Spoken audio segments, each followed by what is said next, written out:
Bienvenue sur le podcast Parlons-en. Je suis Nathalie Pellerin, hypnocoach. On continue aujourd'hui notre petit voyage à la découverte des blessures de l'enfance avec aujourd'hui la dernière blessure, la 5e, l'humiliation. Comme toutes les blessures, elle provient d'un manque à l'enfance. Ici, c'est un manque de stabilité, un manque de valorisation. J'ai gardé cette blessure en dernier, pour ce dernier podcast, car elle est vraiment à part. Les autres blessures, tout le monde les a plus ou moins un jour à un niveau de sa vie où elles sont revenues.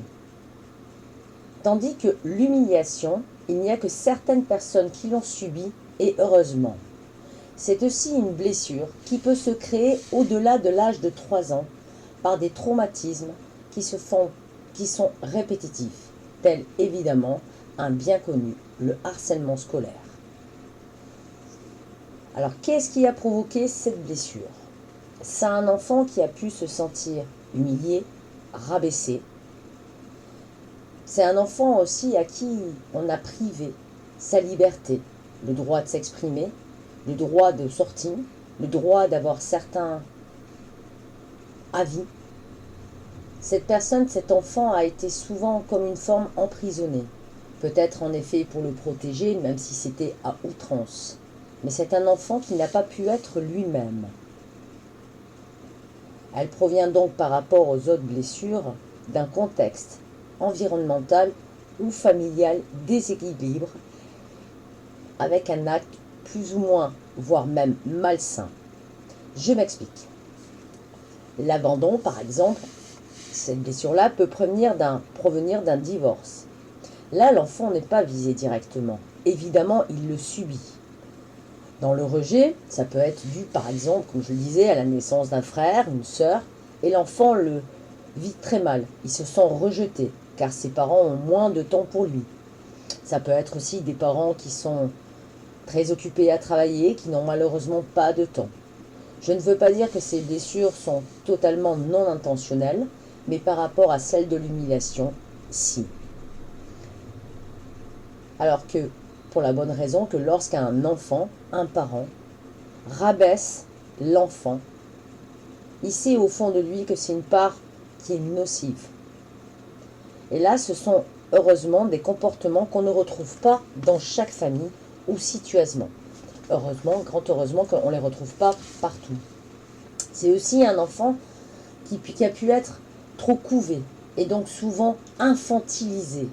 Tu ne peux pas faire ça, tu n'es pas capable, tu n'es pas assez grand, regarde, je vais le faire à ta place, etc.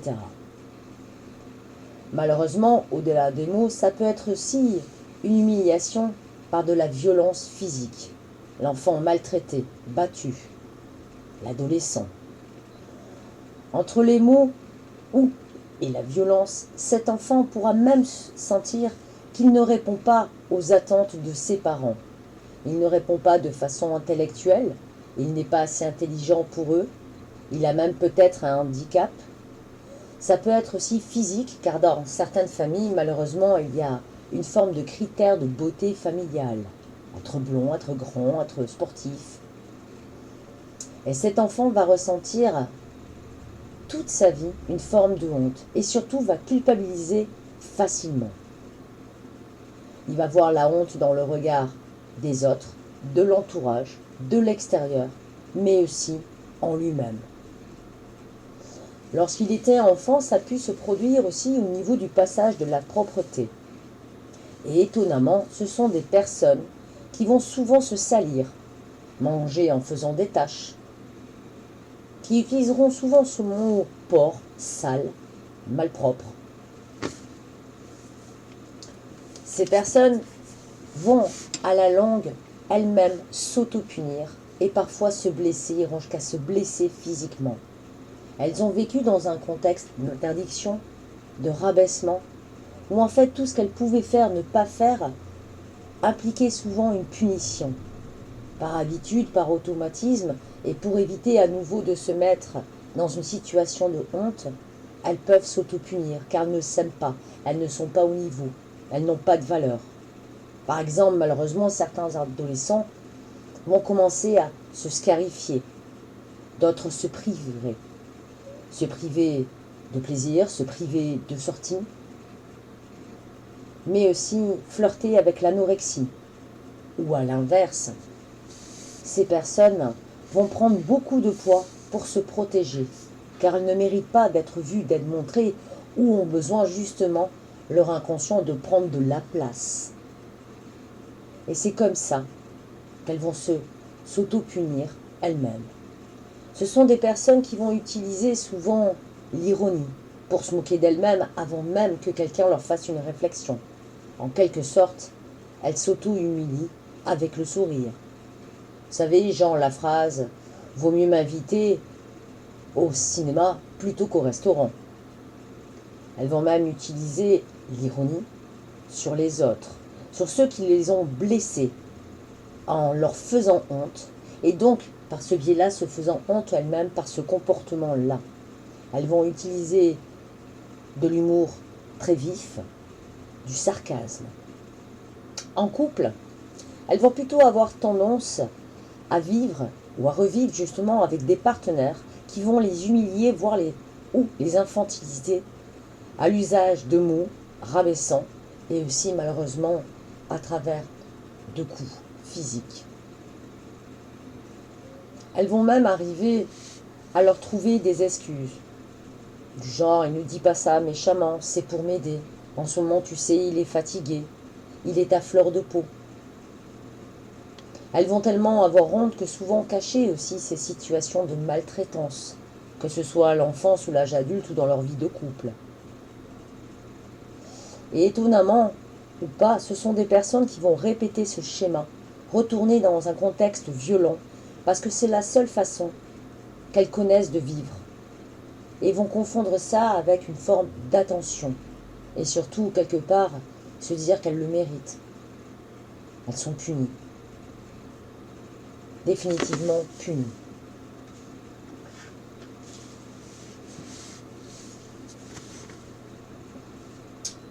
Malheureusement, ces personnes, je parle souvent de personnes, de femmes, d'hommes battus, elles n'en parleront pas car elles ne seront pas compris. Beaucoup de l'extérieur se diront « mais pourquoi elle retourne là? Pourquoi elle a rechoisi un compagnon, une femme, dans le même style, qui la maltraite, qui la rabaisse ?» Elles le savent très bien. Au-delà de la peur, elles ont aussi ce besoin, cette espèce de lien inconscient qui les relie à ça. Elles vont recréer ce contexte familial qu'elles ont connu. Elles réagissent ainsi car souvent, et même tout le temps, elles ont une piètre image d'elles-mêmes au fond d'elles. Au-delà d'une personne qui vit dans l'autodérision, l'autopunition, c'est aussi une personne, étonnamment, qui va paraître toujours comme la bonne copine, le bon ami, qui est toujours présent, toujours là, qui vous rend toujours service, toujours disponible, le sourire aux lèvres, et même parfois toujours dans la bonne humeur. Et même au niveau familial, elles vont se mettre complètement disponibles pour tous, et donc, à un moment donné, être très souvent débordées. Mais elles n'oseront pas dire non. Elles diront jusqu'au sacrifice mental ou de leur santé, afin d'éviter la possibilité d'un jugement extérieur, donc de ressentir de la honte. Car elles se voient elles-mêmes comme une mauvaise personne qui doit toujours donner, car sinon pour elles, c'est être égoïste. Donc, ça mérite punition. Parfois dans leur vie, pour aller jusqu'au sacrifice, elles laisseront même les autres personnes de leur entourage décider à leur place. Décider comment elles vont s'habiller, décider du lieu des vacances, décider qui elles vont fréquenter, ce qu'elle va cuisiner, si elle a le droit de travailler ou pas.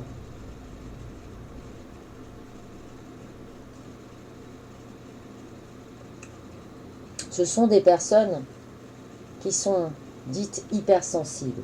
Et attention, je ne dis pas que tous les hypersensibles ont la blessure de l'humiliation. Mais ces personnes-là, elles sont hypersensibles. Car évidemment, La moindre chose peut les rendre susceptibles, même si elles le cachent derrière un peu d'humour, un sourire, un changement de situation vite fait. Et puis surtout, leur besoin de toujours donner, de se sacrifier, de s'auto-punir, elles vont évidemment bien ressentir de façon empathique les émotions des autres. Elles vont souffrir autant que l'autre, voire plus. Ce sont des personnes aussi qui vont tellement dans le sacrifice que comme elles ont été élevées dans un cadre très strict, voire violent, parfois c'est souvent basé aussi comme le sacrifice au niveau de la religion, des règles à respecter. On ne fait pas ci, on ne fait pas ça. Le sexe, c'est sale. Le plaisir, tu ne dois pas l'aborder. Tu dois souffrir pour les autres. Que souvent, pour relever ce niveau-là, elles veulent devenir des personnes, entre parenthèses, spirituelles. La bonne copine, surtout avoir cette mission d'aider les autres, presque de sauver les autres, avec leur sourire. Le fait qu'elles veulent les faire avancer, régler leurs problèmes à leur place. Elles se montrent presque dans leur mission comme un guide, voire autre chose. La personne à suivre. La personne qui sait ce qu'est le pardon, mais elle oublie juste de se pardonner. Elle va montrer plutôt dans cette façon d'être, pardonner aux autres, leur trouver des excuses. Si c'est arrivé, c'est ainsi. C'est la vie. C'était sur ma route, mon chemin, un apprentissage. Et puis elles ont tendance aussi parfois à avoir ce système de gratitude à outrance. Elles remercient pour ce qui est, le moindre sourire qu'elles ont. Au niveau d'elles-mêmes, malgré que ce sont des personnes qui ont peur d'avoir honte, peur d'être humiliées, elles pourraient justement avoir tendance à porter des vêtements qui ne leur conviennent pas, qui est à l'inverse de les mettre en valeur. Elles pourraient, dans un restaurant, manger de façon à outrance. Mais ce n'est pas dans tous les cas. Quel langage, quels mots, quelles croyances ont ces personnes? Souvent, elles disent « je dois me sacrifier pour les autres ». Les autres ont honte de moi, ma famille. Moi-même, j'ai honte de moi. Indigne, malpropre. J'ai jamais de temps pour moi. Oh tiens, c'est rigolo. Quelles sont leurs plus grandes peurs? Elles ont peur de la liberté, de jouir de la vie, liberté d'être elles-mêmes, liberté de choisir parfois. Elles ont peur du ressenti et du jugement extérieur. Elles ont l'impression que chacun de leurs mouvements est épié et que elles vont ressentir ou on va leur faire ressentir de la honte. Elles ont peur tout simplement d'être elles-mêmes. Quel travail, de quelle façon ces personnes peuvent-elles aujourd'hui dépasser l'humiliation, cette blessure-là?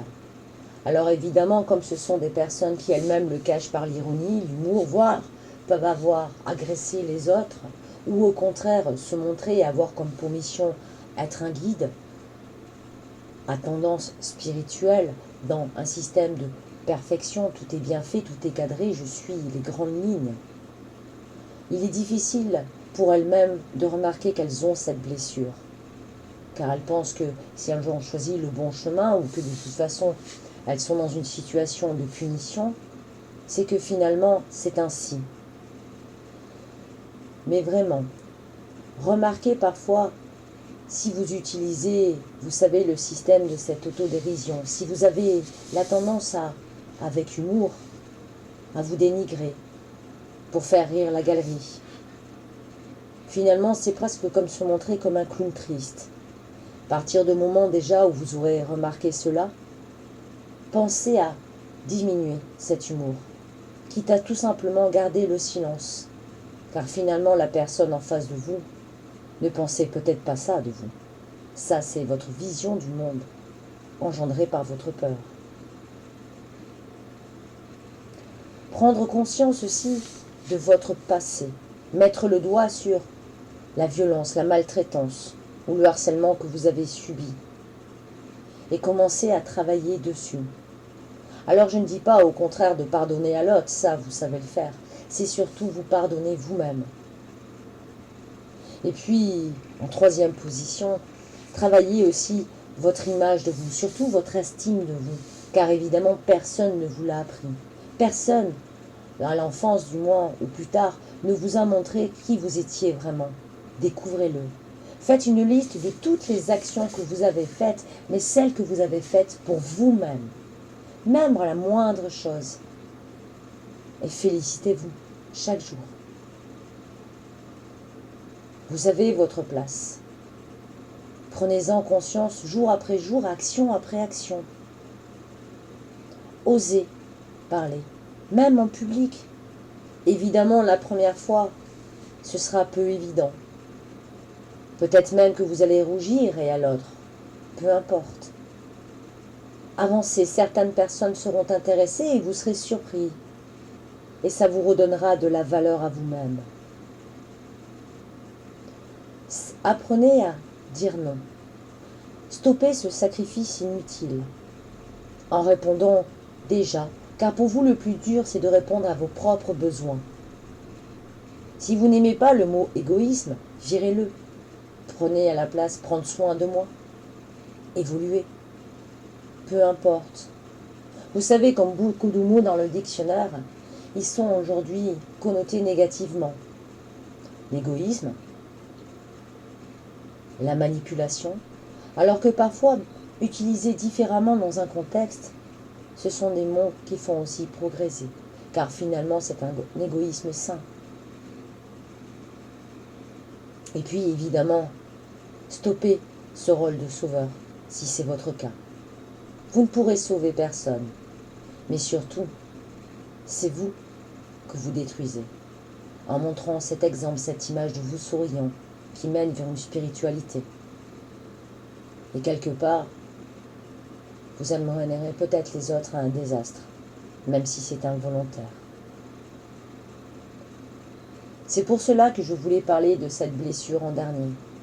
Je ne dis pas que c'est la plus forte ou la plus violente, mais c'est une qui est très traumatique, ou du moins ce que la personne, ce que vous avez pu vivre, l'est. Et même si on pense que c'est du passé, si ces comportements-là sont là, que ce soit manger en cachette, se priver de manger, être ce clown triste, se sacrifier, il est temps aujourd'hui pour vous de vivre. Vous avez votre place, vous le méritez. Voilà. C'était aujourd'hui la dernière blessure. J'espère que cela vous a appris certaines choses. Et dites-vous, et je le répète, on ne guérit pas d'une blessure. La meilleure façon de la dépasser, c'est déjà de l'accepter, de la comprendre, de se pardonner, et puis de rectifier la direction. Et lorsque parfois, tout au long de votre travail, vous vous sentirez de plus en plus léger, de plus en plus à votre place, de temps à temps, cette cicatrice vous grattera. Elle viendra vous pousser à une petite réponse automatique, à un comportement automatique. Il suffira juste parfois de se poser et de se dire « ce n'est pas moi, c'est ma blessure qui parle ». Et puis même si elle est passée, se dire la prochaine fois « je ne ferai pas de la même façon ». Je peux m'excuser, je peux expliquer, je peux demander. En ce qui concerne surtout, je reviens à l'humiliation, parlez-en, ce n'est pas une honte. Quoi que vous ayez subi, la parole vous libérera de beaucoup de choses.